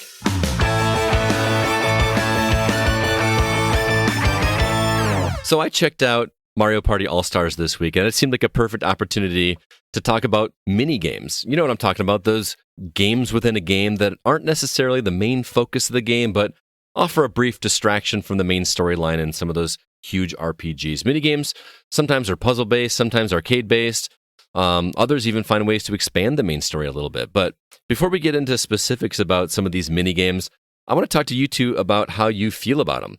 Do you welcome going off the beaten path, or do you find yourself annoyed and wanting to get back to what you were doing before? Grant, what do you think? I almost always enjoy a bit of a distraction or diversion from what you're doing most of the time. I feel like a lot of times in games they'll try to do something that's a bit different, just something refreshing. And for the most part, I enjoy them. I think there have been some that are, rooted in more in trial and error that can be a little annoying, or ones they repeat through an entire game. Mm-hmm. But I think it's super fun. I think it's a great way to kind of take an idea you might have had for something that doesn't really fit into a whole game or whatever, and then make it a part of another game you're working on, and maybe make it work narratively, hopefully, So sometimes it does, sometimes it doesn't. Yep. Alyssa, what about you? I'm more on the side that I will play the mini games, but I would prefer if they're just on the side, not blocking progression. Mm-hmm. Because if I had to play a mini game to progress in the game, I'm probably going to get frustrated with it, because it takes forever for some reason for me to get past a mini game if it's part of the main storyline. Right. But if it's on the side, I'm going to play it and try it out, and usually have fun with it. I just don't want it to keep me from progressing in the main storyline. Gotcha. For me, I do appreciate when a developer puts a lot of love into a mini game with completely different mechanics for the rest of the game. I do take issue once in a while. For instance, like you mentioned, Alyssa, if you're forced to play a mini game in order to progress the story, it feels frustrating. Yeah. You remember in BioShock? When you had that pipe dream mini game, which is what I actually put on the cover photo when I posted this question. No, I do not like that game at all. Oh, really? I liked it at first. And granted, you don't have to do that in order to progress the story, but it definitely makes the rest of the game easier. right? So as long as you don't have to progress to do it, but if you're rewarded for it, sure, okay. The thing that bugged me about Grant, did you ever play BioShock? Oh yeah, I know exactly the puzzles you're talking about. So the thing that cracks me up about that is you could be in the middle of a firefight, Yeah. a wicked firefight, and then you hack a turret, and all of a sudden the world stops, and you sit there and you play this fun little hacking mini game. Yeah, and that always, like, I don't know. I'm a weird person that analyzes things like that way too much, but like the world just stops while I play this little fun little game. That was kind of crazy, but it also feels weird when you have to play a mini game in the middle of a story where the story is like super serious. Like I've been playing Far Cry right now, Far Cry 6, where you're basically trying to stop this tyrant from taking over the planet, and he's doing horrible things to all the people. But I'm gonna go like jump a jet ski through some hoops for a while. Like, yeah, that just always bugs me. That like I'm gonna do something just completely random. I'm just gonna take a break from saving the world. I don't know. Yeah. I always get annoyed when there's racing things and things too, because I'm like Alyssa. I'm not a huge racing game fan if it doesn't have Mario Kart or Burnout in the title, or I guess Forza now. But I just said I'm not a fan. I just named 3 games in one sentence. I don't know. There's something always weird to me where the mini game just feels like you're playing a carnival style type thing. It does. In the middle of a game that is super serious in tone. Yep. Grant, I don't know if you remember us talking about in Far Cry 6. There's a cockfighting game in Rooster, to be clear. Yes. where you fight roosters.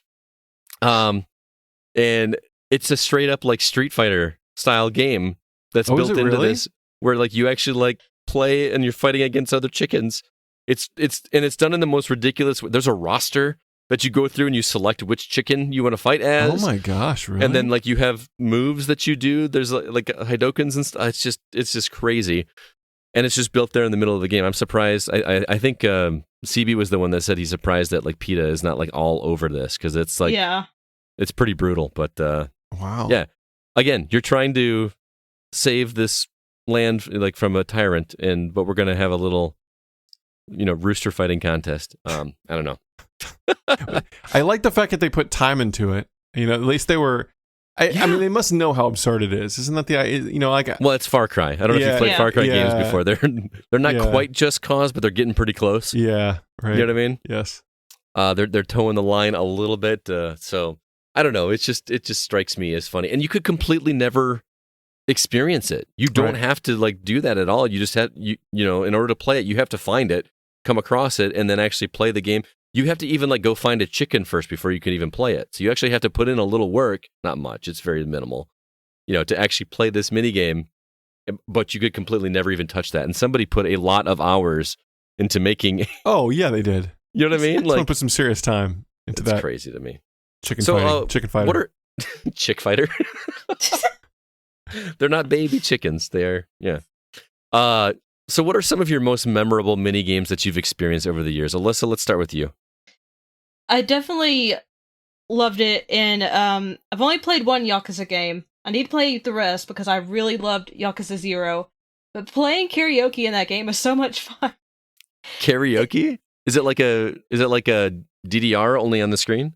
It is. You push the I played it on PlayStation, so triangle, circle, square, X. Right. As it comes in the little circle. But it's just so much fun to hear Kiryu, the main character, just singing karaoke. I mean, he's a gangster, part of the Yakuza. But then he's over here singing karaoke, and it's just like these pop songs. And it's a serious game, but these mini games are not serious at all. And same goes for Judgment, which is made by the same studio. I forget the detective's name now. I love this game so much, I can't remember his name. But you just walk into an arcade, there's a claw machine, and I spent hours playing this claw machine, trying to get all the cute little plushies, because you could decorate your apartment with them.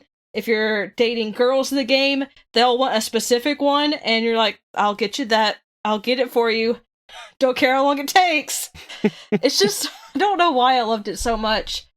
But the one that really I just loved and thought was genius was when they put Crash Bandicoot into Uncharted 4. Oh, yeah. You don't even really have to play it. But I mean, you can just play it until you die in Crash Bandicoot 4, not Crash Bandicoot 4, Crash Bandicoot in Uncharted 4. And it was just such a neat touch. Naughty Dog saying, hey, this was our first game that you're playing in our latest game at this time. It was just genius. That's awesome. So cool. Very cool. Grant, what about you? When I read the post, the first thing that came to mind, not necessarily my favorite minigame, but I just remember booting up Ridge Racer for the PlayStation, and you play Galaga as the game's loading. And Like the actual Galaga? The actual Galaga. And then one of the community posts mentioned this too, about like old arcade games in its Namco, so that makes sense. And you just mentioned, Alyssa, it's like nestling an old, which is hilarious. We're talking about a PS1 game putting in an old 8-bit game. Yeah. This is like, putting a PS1 game in a modern game, but it's really the same thing. I just think that's super cool. Did they do that with Tekken as well, like the original Tekken? They probably did. I didn't play much Tekken, but they probably must have, right? I don't remember if that's the same company. I can't remember who made Tekken. Is that Namco? That's Namco, isn't it? Namco is not Soul Calibur, is it? I can't remember. I'm terrible. If Zach were here, he would know. He's the encyclopedia when it comes to that. Bandai Namco did Soul Calibur. Oh, okay. I don't remember who did Tekken because we're terrible. I remember. Do you remember Blades of Steel on Nintendo? Oh, yeah. It was a hockey game. It's a hockey game. And in between periods, there would be like a little shoot 'em up game, like a Galaga. It wasn't Galaga. It was more like Gradius or something. But I used to like. It was like how in football games there's a halftime show. Mm-hmm. It was supposed to be between the periods show, and you just got to play this little like shoot 'em up game. And and it was more or less just like Survive, or it was a dumb boss that you just had to dodge some bullets and get some lucky hits, and then it was over, or you died. I love it. So that's a good one. What other ones did you have? I had there were two in here. One was I put Half-Life Alyx in here, and I don't know why I like them so much. I think a lot of people were annoyed with them because they show up a lot, but there is a lot of container unlocking or elevator unlocking or door unlocking puzzles that involve your hands in 3D space. And it's honestly, I don't think they're that different than something like the pipe thing from BioShock, but I think it's the fact that it's so new because you're in 3D space. Like there'll be a sphere and you have to grab a point on one side of the sphere, and then which connects the edge of the sphere to the center, and you have to move the line around and connect it with the other side without dodging laser. Like, it's something you could easily do with a gamepad on the screen, but just the fact that you can move your head around and look at it makes it different. Also, the fact that they don't do it in the middle of firefights, right? You do it to unlock a door when no one's around, so maybe it's a little more logical. It's more like a door, like a lockpick thing. I'm also a little super jealous that you can play Half-Life Alyx and I can't. So you have a... Did you borrow that quest? You didn't get your own, right? I have a quest. You have a quest. You just can't quest play one. You just can't play you don't have a PC that can play Alyx? Right. Gotcha. Right. Yeah. It's a doozy. Wonder if there's some hackery that could be done to stop down textures and stuff to get you in there.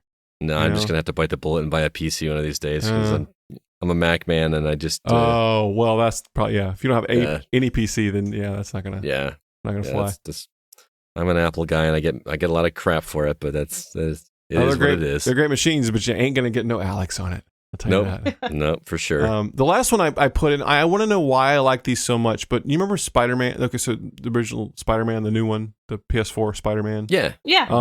There were these ones that took place in the lab where you were doing these sequencing. And it was kind of the BioShock. You had to put things in order, but there were numbers associated with them about how many times you had to cross a certain part of the grid before they would turn green. Like you had to, stuff like that. And for some reason, I did like all of them in the first 2 hours of that game. Like as many as I could before you unlock more. What was it about? That was like, what's the difference between that and the BioShock? Like, than some other silly unlocking puzzle. I think part of it is like we hardly ever get to see in any Spider-Man video game. We hardly ever get to see Peter be anything but Spider-Man. Okay, yeah. It's true, you know what I mean? Yeah. Like, so you get to see him be Peter Parker for a little bit, even though it's just nerdy science stuff. That's what it was for me. Yeah, and, you know and they were very fun. Like they were. It's kind of like playing. I don't know. That kind of game could be made into its own thing as well. I remember it reminded me a little bit of Mastermind. If I remember the board game Mastermind, do you remember that? With little marbles. It's been a long time, so I could be totally like I don't know. coordinate that with the wrong game, but I don't know. I don't know. I remember there being a grid and you having to move sort of a signal around, which is like a lot of those line up the pipes puzzles too. But there being something about math involved, or I don't. And you had to pull from a segment, a pool of pieces to put on the board. Anyway, I don't know, but I loved that, and that stood out as one. I've never gone and done all the mini games in a game way too early. Before should have been swinging around the city, but I was in the lab instead, moving genomes around or whatever. I was the same way. I did as many of those as I could. Probably more because I was like, I want that trophy. There's got to be a trophy associated with this. That's why I did them. I actually didn't like them, but I'm terrible at math. It does not like me. I don't like it. Yeah, there were a lot of numbers. There were a lot of numbers in those puzzles. I remember. So what I did was I went on YouTube, looked up every single one, the solution. I did cheat for these just to get the trophy. Admitting you have a problem is the first step.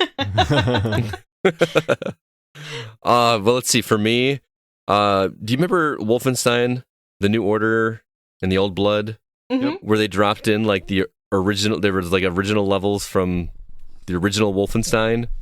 They were like you would go to sleep and then wake up in the dream, and you were playing the old PC Wolfenstein. I thought that was cool.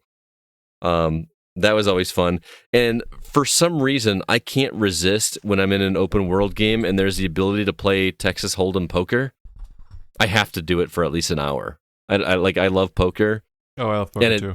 And it's stupid playing against AI because it's not for money.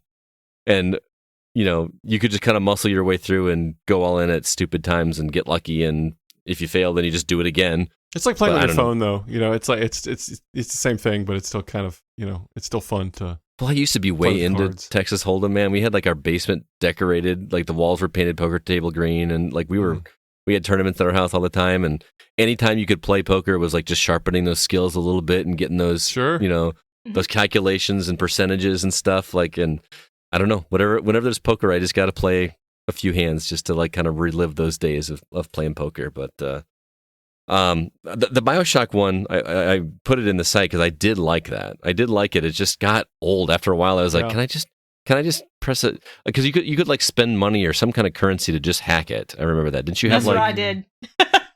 But it was always like if I just do this little bit more work, I can do that. So I'm trying to think of some other ones. I'm trying to save some for some of the ones that our listeners put. I think Fallout 4 wasn't there a game that they had that you could play on your Pip-Boy that was kind of like Missile Command?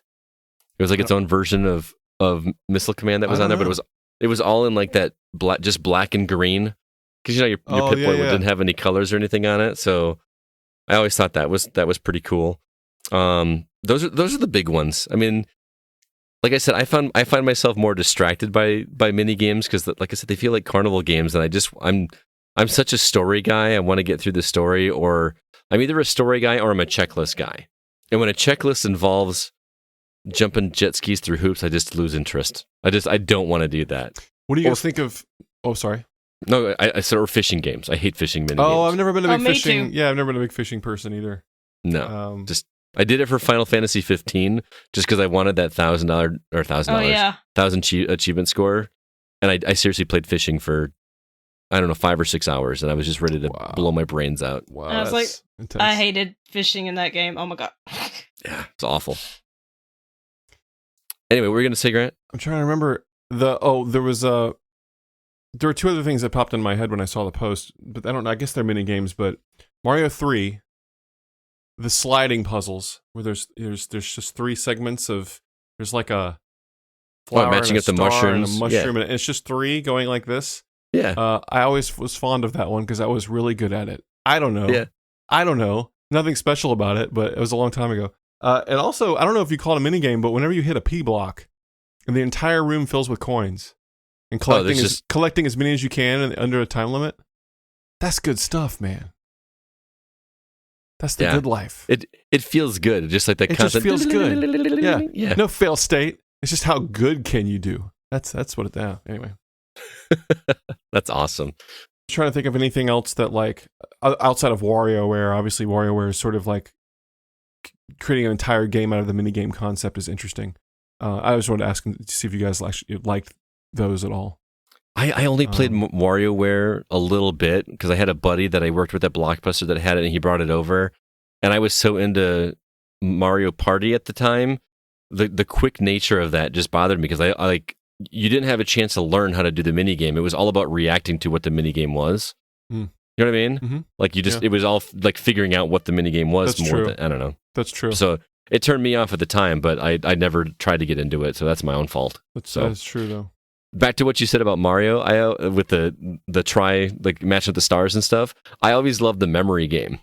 Where you had to like flip over the cards because like that was more fun to me. There was a trick to doing the slot machine thing, and there was a slot machine one on Mario 2, Super Mario 2. Yes. Remember that where you could get? I had that down where I could get the cherries pretty well. Yeah. So, anyway, that's what we had to say about the topic. Let's go to the community. Starting over on Facebook, Grant, as our guest, you get first crack at reading off a listener comment. So why don't you start things off with Sean's comment? Yeah, this is Sean saying Shenmue immediately comes to mind. Being able to play full-fledged Sega arcade classics within the game was mind-blowing, which is exactly what we talked about. If memory serves, I believe Shenmue 1 had Hang On and Space Harrier, while Shenmue 2 had Afterburner and Outrun. All games made by Shenmue creator Yu Suzuki. I just have a comment on that, but I'll keep reading. This is something that was carried over into the Yakuza series. Also, in Terminator Resistance, being able to hack Skynet turrets and security perimeters using a device that basically becomes a Frogger minigame is a nice distraction too. I don't even know that one. I feel like I need to look that up. Yeah, I kind of wanted to play that game just to see what that Frogger minigame looks like. Yeah, exactly. I had no idea that Yu Suzuki did all these games. All these games are these are like the 4 main 3D arcade games. I can't remember the name of the tech they used, but it's like, I just think that's super cool that he was able to do that. And it's exactly what we're talking about. It's like that you're gonna take a break from the game. Might as well play a real game. And it's the full arcade game too. It's not like just like one level. You could play the whole thing if you really wanted to. That's nuts. Incredible. Remember how cool Afterburner looked when we were kids? Oh man. It was just mind blowing how fast that was going, right? Oh, I know. Oh, just insane. Completely insane. All right, Alyssa, why don't you read the next one? Matt Ebert says, I don't know if this counts, but Blitzball from Final Fantasy X. I sank countless hours into that and loved it all. Which I have not played much of Final Fantasy X. Yeah, that's a blank spot. I've heard so many things about Blitzball. I have too. I've heard people were really, really into it for a while. And it's on Xbox now. It's on Game Pass, for God's sakes. I know. I have no excuse. I own it.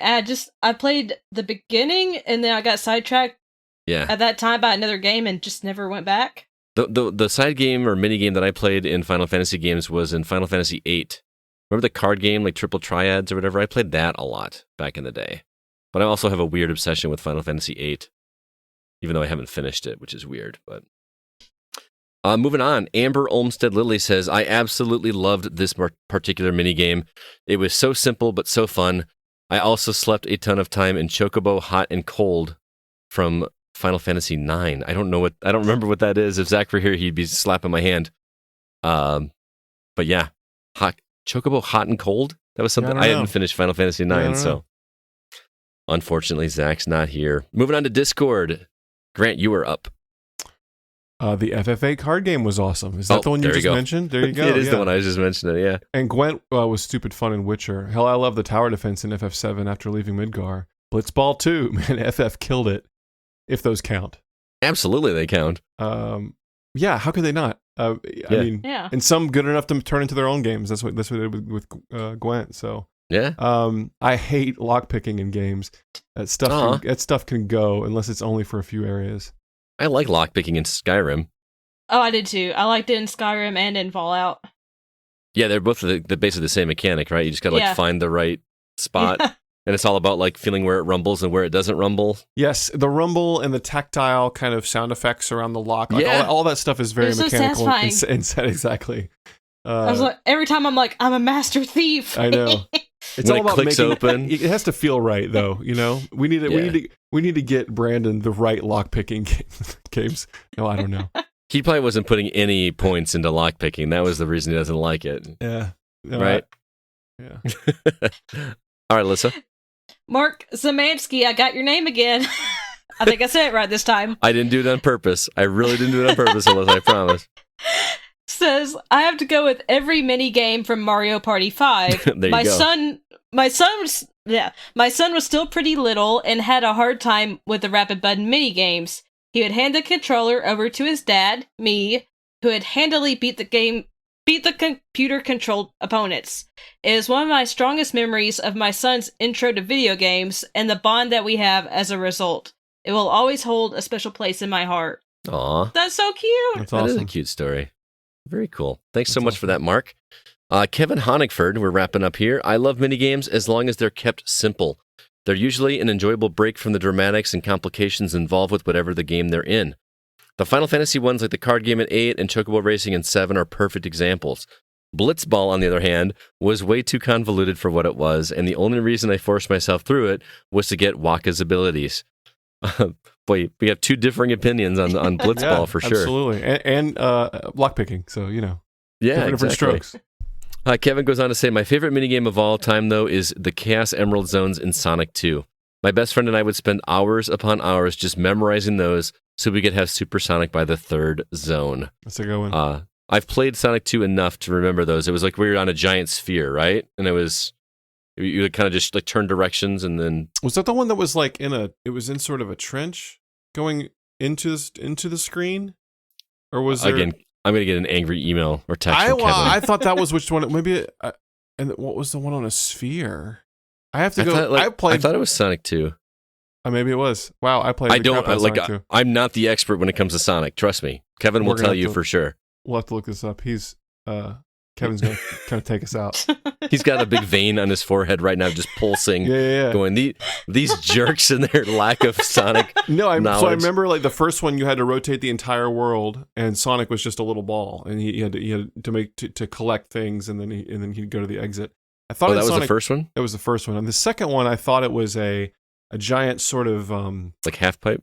Yeah, yes, running down a half pipe like a luge, and you could move Sonic up and down the walls. And collecting coins. Maybe that was like Sonic 3 or some other game entirely. Don't listen to me. Either way, Kevin either hates me more than he already does now, or he's going to start hating you. One of the two. Yes, I don't know which one. Or both, yeah. We're both probably wrong. Yep. All right, I think we got one more from Paul Hine. Let's see. I read the last one, right? So I think, Grant, you were up. Any unlocking minigame is kind of dumb. The lockpicking in Skyrim and the hacking in Dead Space games. However, the flying sheep game in Ratchet and Clank in the PS2 era was stupid fun. I loved the realistic sheep physics. I'm trying to remember what the hacking in Dead Space was. I'm trying to remember that too. I love Dead Space, but I don't remember hacking. I don't think there was. I don't either. I don't think it was much of it. I think that's why you don't remember it. I think it was probably just it wasn't nearly as egregious as. But I just Bioshock. played through Dead Space recently, and I don't remember. I remember you could almost call it a mini game when you had to upgrade your weapons and stuff. Oh yeah, well, at the machines. What about did 2 have it? Dead Space 2? It's been a while since I played Dead Space 2. I've been meaning to go back and replay that game because I played through the first one recently. I don't remember hacking other than like hacking the tools. I don't know. Maybe I'm misremembering it. I've played all 3 and I love them. I can't remember hacking, but it's been years since I've played them. We are getting old. Well, I'm old. You'll get there one day, Alyssa. I'm getting there. You're still young and beautiful, so you just live it up while you go. All right, well, that is all the comments we've got. Thank you so much to everybody for writing in on Discord and Facebook. We do appreciate it. Stay tuned to those spots for our topic for next week. We have not decided what it's going to be yet. I'm shocked that no one said quick times, quick QTEs. What? No one said QTEs. No one even mentioned it, liking it or disliking it. I find that surprising. I guess maybe do we just not consider that a part of the category? I don't know. Do you consider that a minigame? I don't know. I don't usually. I don't know. I guess not. I'm thinking about Until Dawn, and I don't know. Maybe not. I don't know. That's a really good point. I guess not. It's kind of a mini game, but you do it for just a second, and it's integrated into the main gameplay. Yeah. So I would kind of consider that to be core game mechanic over minigame. Yeah, probably. Maybe. Yeah. Mm-hmm. I don't know. Guess we'll have to let our listeners debate that one out. But thanks so much, everybody, for listening. That's going to do it for this episode of The Gaming Outsider. Grant, thank you so much for being our guest. I didn't tell you everybody at the top of the show, but you basically agreed to do this like last minute. I basically texted you less than an hour before we did this and said, hey, you want to come talk about your game on a podcast? And you said, sure, why not? So thanks so much for doing that. I really appreciate it. Absolutely. I had the time. We kind of set, this is launch day for our game, right? So we sort of set aside the time to watch for anything to explode. You know what I mean? Like make sure you have everything out of the way to put out fires. And there was no real fires for me. So I had a nice little window here to come and chat and share the news and hang out with you both. So that was, thank you, Zach's computer, for dying so I could come and hang out. Oh man, that's so sad. He was pretty upset last night. Yeah, he was. Because I wasn't going to be recording last night because I had to go. I had a prior engagement. I actually went to a concert. I'll admit it. And I'm on the text message stream that I'm seeing blow up while I'm in the middle of this concert, where Zach's computer is like giving him a really hard time, and I felt so bad because I wasn't there to do anything about it. But really appreciate you filling in, man. Where can everybody? I always end the show by saying that you do the music for us and where they can find you. But why don't you tell everybody where you can be found online? If you go to stemagemusic.com, everything is linked from there pretty much. It's like I'm on Twitter and Facebook and stuff under Stemage, but go to stemagemusic.com. That's a good hub. And everyone check out Hextech Mayhem. We had a lot of fun putting it together. It's funny and it kind of rocks harder than I was able to inject a lot of guitar into this soundtrack. They allowed it, which is nice. So hope you guys dig the music. And it's $10. It's a burger. Skip a burger. Pick up Hextech Mayhem. What's the worst thing that could happen? You've made 2 sales right here, so we're definitely going to be talking about that next week for sure. All right. You got anything else you want to recommend? Maybe not video game related for anybody to check out? I'll mention this too, only because it's top of mind for me and related. But Riot has also created a television series called Arcane that is on Netflix. I don't know if you guys have heard about that, but it's really, really good. It's only 9 episodes. I didn't know what to expect from it. It's oozing style, but it's way more grown up than I thought. Like it's not. It goes places. Like I think it's 15 and over is the recommendation, but it could be an R-rated thing. I don't know. But it's quite good. Even if you have no attachment to any characters from League of Legends, the Arcane show, first 3 episodes aired last week. The next 3 episodes aired this week, and then the final 3 air, and I guess next week. But it's on Netflix. Worth checking out too. It's really. It's funny you mention that because I literally got a text message from Thomas, one of our writers, a good friend of mine that recommended the show to me today. So that's 2 people in one day that have recommended me to check that out. Recommended it to me as someone who has no knowledge of League of Legends. So apparently it's League of Legends is just firing on all cylinders this month. They're just sort of trying to dig out of. They've built this universe and they're trying to do things. They're trying to look into media and entertainment that take advantage of all these cool stories they've built that aren't just in this one game. So it makes sense. But they've made this show for people who don't know anything about League. So probably a smart move on their part, but. You can go in blind and enjoy it. I'm really digging it. I'm trying to watch it with the wife, so I'm a little behind. But it's real good. I hear you. Well, thanks so much, man, again for doing this last minute. I know Zach is going to be super jealous that he did not get to be on this episode because he pretty much worships the ground you walk on at this point. But we were talking about this the other day when we found out when I posted on our social medias about you doing the music for this game. And in my mind, it was kind of the same thing with Runner, where like, oh, maybe he contributed. And then I told him like, no, dude, he did all the audio for this game. And he's like, we know a rock star, dude. You're a rock star in our world. So thanks for filling in. It's really cool. We got to actually have you on like a regular episode instead of just the Game of the Year episode. Which it's fun to talk about. It's fun to talk about the year, but it's also fun to talk about what's going on right now. Oh yeah, absolutely. So, we got to do this more often, and we'll be talking to you again here in the next couple months as we start doing Game of the Year talks. Which I can't believe we're already in. Oh no, we're already getting at it. This year has flown by. And there was a lot of games. There were a lot of games. A lot of really killer surprise indie stuff. There's just a lot of stuff. I think. Did you play Astalon: Tears of the Earth? No, it's in my keep dock. It's at the top of my keep dock. Back from when you suggested it before, it's right there, and I think it's even wishlisted it, but I never did pick it up. It's just that was right about the time that things got so busy, and I didn't. And then the Xbox happened, so like I'm going to get in there. There's a lot of stuff coming out I just don't care about, so I'll have to go back and. I'd be really curious to hear what you think about that game. I've heard about it from several people. So, are you like do you have a preference like PC, Switch, Xbox? Like what do you play those kinds of games? It really depends on the game. Like this one is a little more simplistic in the art style, so there's no question of it running good on Switch. I assume, right? I assume it runs killer. Most of the indies I like Switch because it just doesn't matter.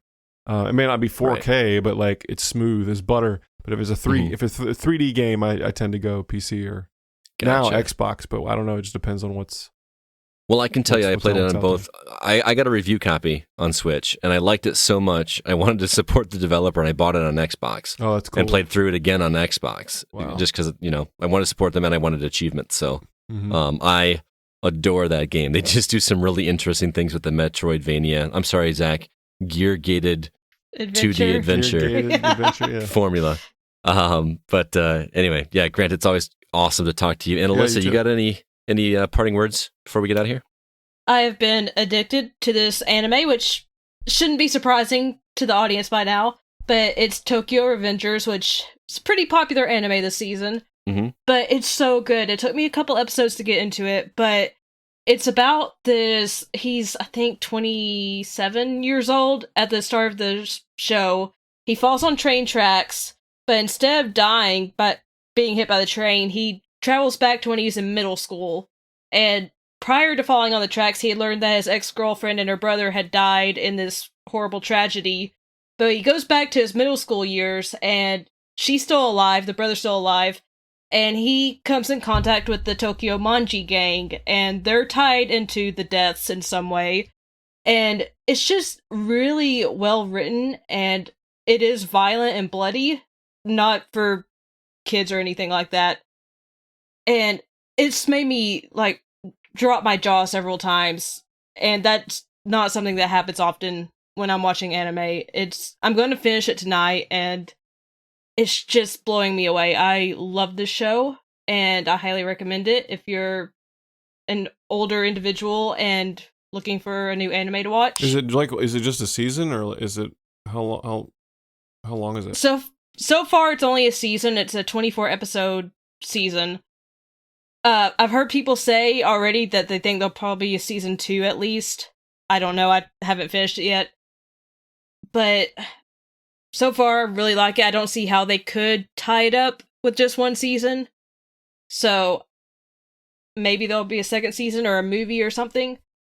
But I really dig it. And it's on Crunchyroll and HBO Max. So, and it's dubbed. So if you don't want to read subtitles, you can listen to it dubbed as well.